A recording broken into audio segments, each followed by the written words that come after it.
Hello from Glasgow. The weather today is windy with some bits of sunshine, and hopefully later today it will be more sunny. Leopold Aschenbrenner once said, "You can see the future first in San Francisco."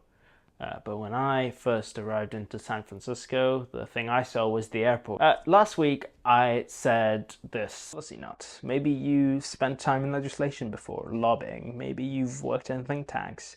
You'll still be important as well, because responsible scaling policies are going to translate into real codified legislation at some point. Well, turns out there's an actual piece of legislation that we can analyze, SB 1047, or the Safe and Secure Innovation for Artificial Intelligence Models Act. Whew! Or the Californian AI Bill. We're at the start of a regulatory environment around artificial intelligence, and I think it's interesting to see what bits and pieces this bill does. The bill has a section around what models are covered.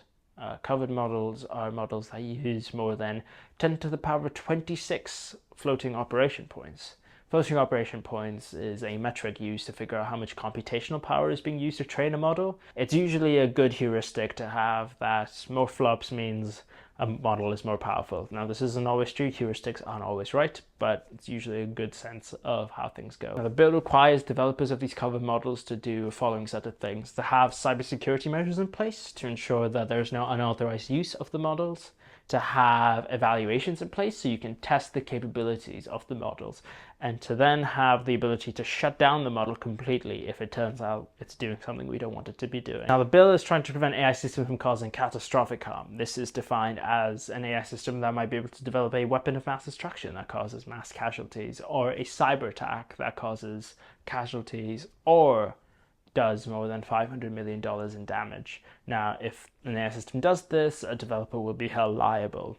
Now, the original bill has an accountability framework where it implemented the Frontier Model Division that will issue guidance and ensure compliance amongst the developers of these covered models. It also had the issuing of certifications that show that developers were complying.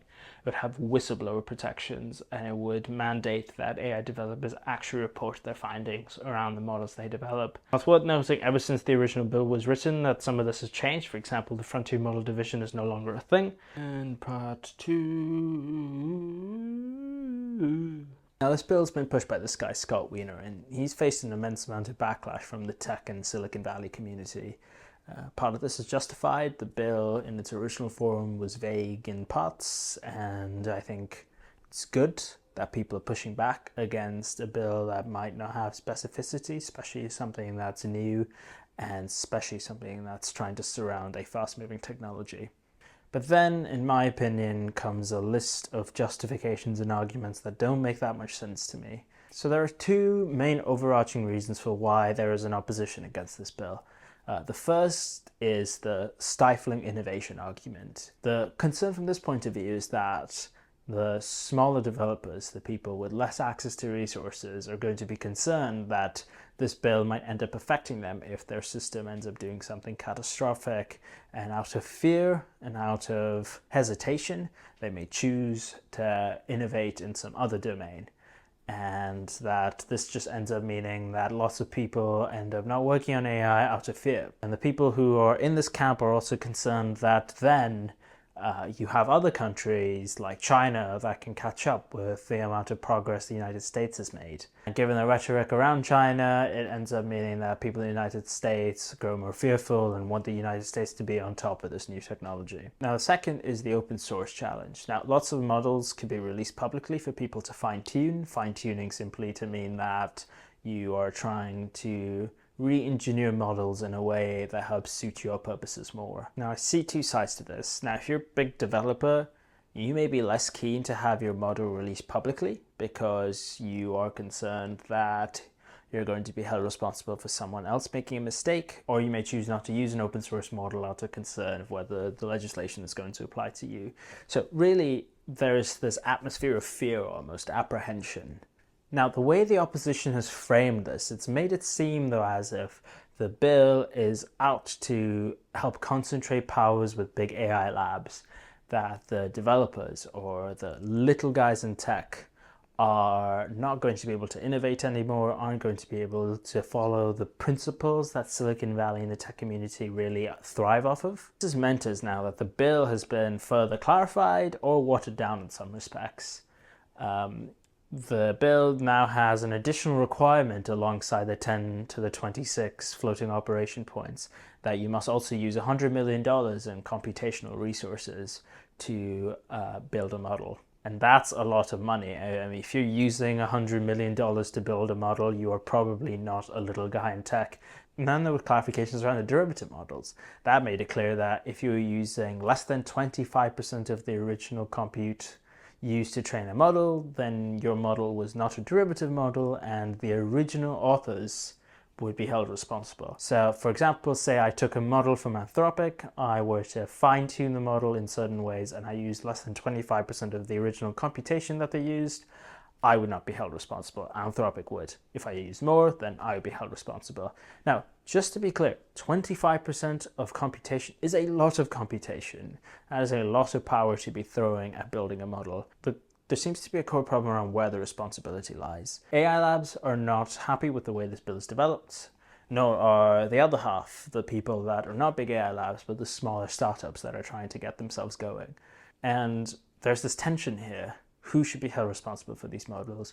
If there does end up being a legal case brought against one of them, who's going to be the one that's brought to court?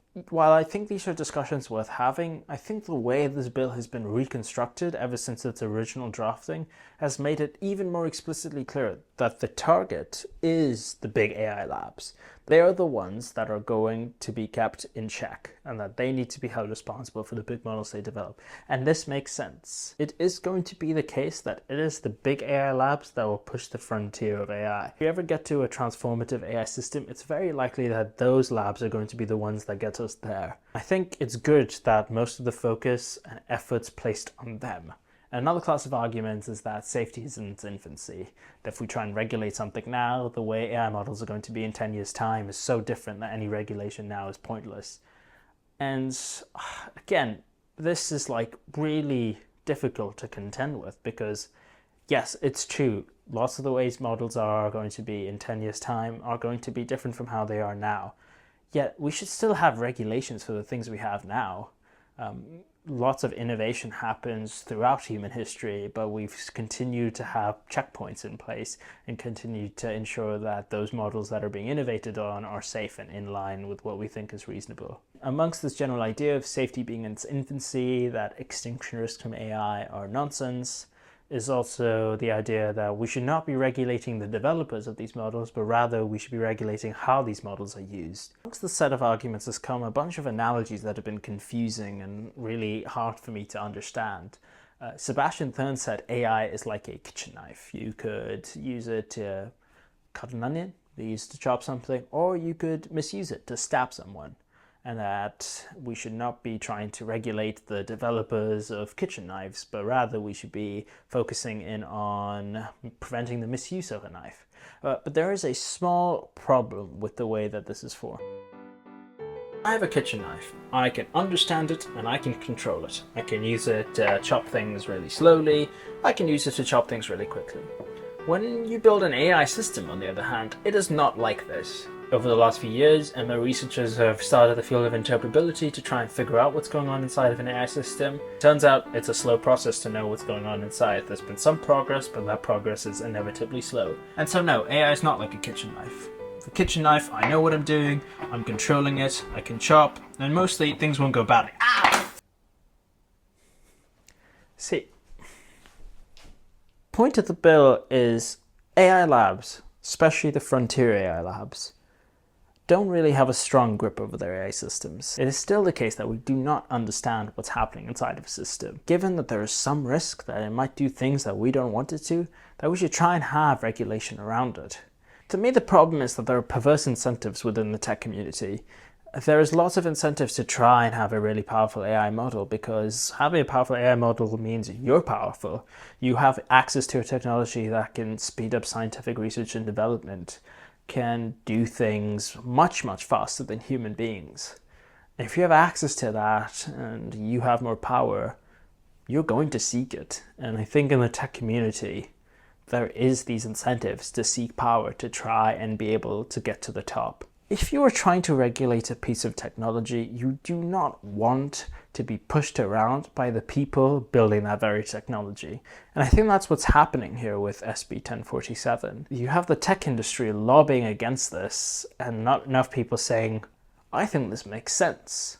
For so long, this industry's been able to build fast, go mostly undetected with the things they do, and build more capable systems.